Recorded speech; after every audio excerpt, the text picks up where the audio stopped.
Do you know God? Do you know God as what? Who? What does He do for you? Why is He interested in us?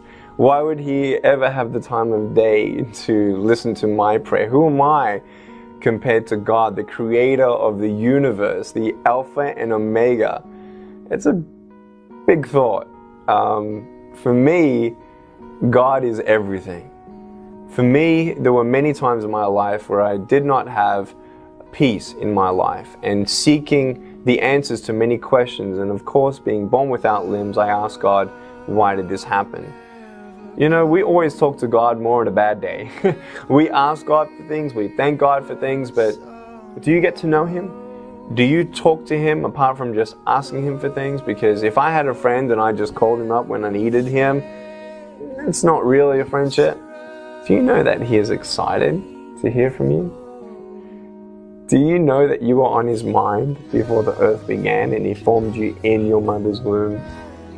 That was such an amazing peace that I had at 15 years old, to know that I finally have someone who's going to be with me through it all, who knows all my circumstances, who's bigger than my circumstances. Not like my parents. My parents loved me. My parents were there for me. They were not going to leave me at all. But they couldn't change anything, and they couldn't heal my heart, but God did. How cool is that? That He loves me so much that I'm not going to die. I may take my last breath here on earth, but I have confidence in Him, not only for salvation, but for comfort, for strength. And I can actually talk to Him. I might be good to you, but compared to God, who's Nick Vujicik? No one. I might be good compared to some other people, but how good is good and how bad is bad? That's why we bring out the Bible and say, okay, let's not compare ourselves to each other, but let's compare ourselves to God. Well, if we do that, we got a little bit of a problem. If you think that having no arms, no legs is a problem, not knowing God is a bigger problem. And I want you to know that it's not too late. Yeah, tomorrow is not promised, but you have today to say, hey, you know what, God, if you're up there and you have a plan for me, I want to know what that plan is.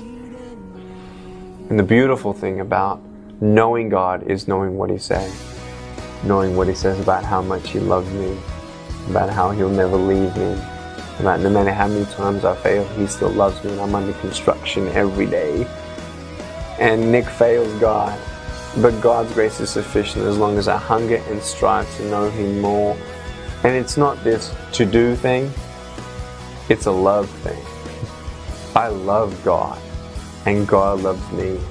And as we spend more time with each other, I fall in love with Him more and more every day.